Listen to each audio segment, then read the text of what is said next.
کبھی ایسا سوچا ہے کہ ایک صبح اٹھیں اور دنیا کے سب سے بڑے جھگڑے جو سالوں سے چل رہے ہیں وہ بس ختم ہو جائیں؟ سننے میں عجیب لگتا ہے نا، لیکن 18 اپریل 2026 کو ARY نیوز کی ایک رپورٹ نے بالکل یہی دعویٰ کیا تھا۔ ان کے مطابق مشرق وسطیٰ میں اچانک امن معاہدوں کی ایک لہر آ گئی۔ تو چلیے ذرا گہرائی میں جا کر دیکھتے ہیں کہ اس رپورٹ میں آخر تھا کیا۔ سب سے پہلی اور شاید سب سے دھماکے دار خبر، رپورٹ کا دعویٰ تھا کہ ایران کا کئی دہائیوں پرانا اور انتہائی متنازع نیوکلیئر پروگرام اچانک ختم کر دیا گیا ہے۔ صرف یہ ایک خبر ہی دنیا کو بدلنے کے لیے کافی تھی۔ لیکن کہانی یہی نہیں رکی، اس کے فوراً بعد ایک اور بڑا اعلان ہوا۔ اسرائیل اور لیبنان کے بیچ جو ایک طویل عرصے سے تنازع چل رہا تھا، اس میں مکمل سیز فائر یعنی جنگ بندی پر اتفاق ہو گیا ہے۔ اور پھر آخری ٹکڑا بھی اپنی جگہ پر آ گیا۔ آبنائے ہرمز، جو کہ عالمی تجارت کے لیے ایک لائف لائن کی حیثیت رکھتی ہے، اسے بھی تمام جہازوں کے لیے دوبارہ کھولا جا رہا تھا، یہ سب ایک ہی دن میں۔ تو سوال یہ ہے کہ رپورٹ کے مطابق آخر یہ سب کچھ ہوا کیسے؟ اس پوری صورتحال کو سمجھنے کے لیے ہم اس رپورٹ کا تجزیہ کریں گے، دیکھیں گے کہ اس کامیابی کے پیچھے کن لوگوں کا ہاتھ بتایا گیا، ان معاہدوں کی اصل تفصیلات کیا تھیں، عالمی معیشت پر اس کے کیا اثرات رپورٹ ہوئے، اور آخر میں یہ سب ہمیں سفارتکاری کے مستقبل کے بارے میں کیا بتاتا ہے۔ تو اس رپورٹ میں ایک ایسی دنیا کی تصویر کشی کی گئی ہے جو جیسے راتوں رات بدل گئی ہو۔ ایسا لگ رہا تھا کہ سفارتکاری کی ایک تیز لہر نے دہائیوں پرانے نہ حل ہونے والے مسائل کو پلک جھپکتے ہی سلجھا دیا ہے۔ تو آخر اس ڈرامائی تبدیلی کے پیچھے تھا کون؟ رپورٹ کے مطابق اس پوری کہانی کے دو مرکزی کردار ہیں اور دونوں کا تعلق پاکستان سے ہے، وزیر اعظم شہباز شریف اور فیلڈ مارشل عاصم منیر۔ اور دلچسپ بات یہ ہے کہ تعریف صرف علاقائی رہنماؤں تک محدود نہیں تھی۔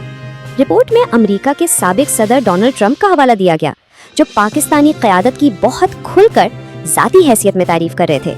بالکل اسی طرح ترکی کے صدر ایردوان کا بھی ذکر کیا گیا، جن کے مطابق وزیر اعظم شہباز شریف کی سفارتی کوششوں نے خطے کو ایک بڑی جنگ سے بچا لیا ہے۔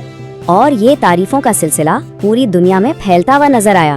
رپورٹ کے مطابق ایران سے لے کر سعودی عرب، متحدہ عرب امارات اور قطر تک ہر طرف سے پاکستان کے اس کردار کو سراہا جا رہا تھا۔ اچھا، تعریفیں تو ایک طرف، لیکن ان معاہدوں کے اندر اصل میں تھا کیا؟ آئیے ذرا ان کی تفصیلات میں چلتے ہیں کہ آخر طے کیا پایا۔ اس رپورٹ کے مطابق ساری کہانی کا جو مرکزی نقطہ تھا وہ تھا امریکہ اور ایران کے بیچ ہونے والا معاہدہ۔ اور یہ کوئی معمولی معاہدہ نہیں تھا، اس میں دونوں طرف سے بہت بڑی رعایتیں دی گئیں، اور یوں سمجھیں کہ یہی وہ بنیاد تھی جس پر باقی سب کچھ کھڑا کیا گیا۔ یہاں ایک بہت دلچسپ بات ہے، رپورٹ میں آبنائے ہرمز کے کھلنے کو براہ راست اسرائیل لیبنان جنگ بندی سے جوڑا گیا ہے۔ اس سے یہ اشارہ ملتا ہے کہ یہ الگ الگ واقعات نہیں تھے، بلکہ ایک بڑے مربوط پلان کا حصہ تھے۔ تو یہاں سب سے اہم نقطہ یہ ہے، رپورٹ کے مطابق یہ جنگ بندی کوئی الگ تھلگ واقعہ نہیں تھا، بلکہ اسے اس بڑے امریکی ایران معاہدے کا ایک لازمی جز بنا کر پیش کیا گیا، جس نے تمام کڑیوں کو آپس میں جوڑ دیا۔ اب جیسے ہی یہ خبریں منظر عام پر آئیں، رپورٹ کہتی ہے کہ دنیا بھر کی مارکیٹوں نے فوری اور زبردست مثبت رد عمل دکھایا۔ سب سے پہلا اور سب سے واضح اثر تیل کی قیمتوں پر دیکھا گیا۔ عالمی معیار مانے جانے والے WTI خام تیل کی قیمت میں، جیسا کہ یہاں دکھایا گیا ہے، بہت بڑی گراوٹ آئی۔ رپورٹ کے مطابق قیمت تقریباً 13% تک گر گئی۔ اب یہ توانائی کی مارکیٹوں کے لیے ایک بہت بڑی خوشخبری تھی، جس کا اثر پوری عالمی معیشت پر پڑنا تھا۔ اور صرف روایتی مارکیٹیں ہی نہیں، کرپٹو کرنسی مارکیٹ میں بھی ہلچل مچی۔ کہا گیا کہ بٹ کوائن کی قیمت خبر آنے کے صرف پہلے گھنٹے میں ہی $7,000 تک بڑھ گئی۔ اور یہ اثر صرف تیل تک محدود نہیں رہا۔ رپورٹ میں بتایا گیا کہ قدرتی گیس، کپاس، گندم، یہاں تک کہ کوئلے جیسی بنیادی ضرورت کی اشیاء کی قیمتیں بھی نیچے آنے لگیں۔ اس بدلتی ہوئی عالمی اقتصادی فضا میں رپورٹ نے خود پاکستان کے لیے بھی ایک بڑی کامیابی کا ذکر کیا، بین الاقوامی مارکیٹ میں اس کی کامیاب واپسی۔ تو اس پوری کہانی کا جیسا کہ اس رپورٹ میں پیش کیا گیا، اصل لب لباب کیا ہے، اس سے کیا سبق ملتا ہے؟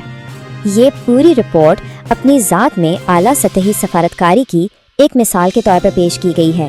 یہ دکھاتی ہے کہ کیسے صحیح حکمت عملی اور مذاکرات سے بظاہر ناممکن نظر آنے والے حالات کو بھی ممکن بنایا جا سکتا ہے۔ تو آخر میں یہ ساری تفصیل ہمیں ایک بہت بڑے سوال پر لا کر چھوڑ دیتی ہے۔ کیا یہ ممکن ہے کہ کوئی تیسرا فریق، کوئی غیر جانبدار ملک دنیا کے سب سے پیچیدہ اور پرانے تنازعات کو سلجھانے میں کلیدی کردار ادا کر سکتا ہے؟ اور اگر ایسا ہو سکتا ہے تو مستقبل میں بین الاقوامی تعلقات کی شکل کیسی ہو سکتی ہے؟ یہ ایک سوچنے والی بات ہے۔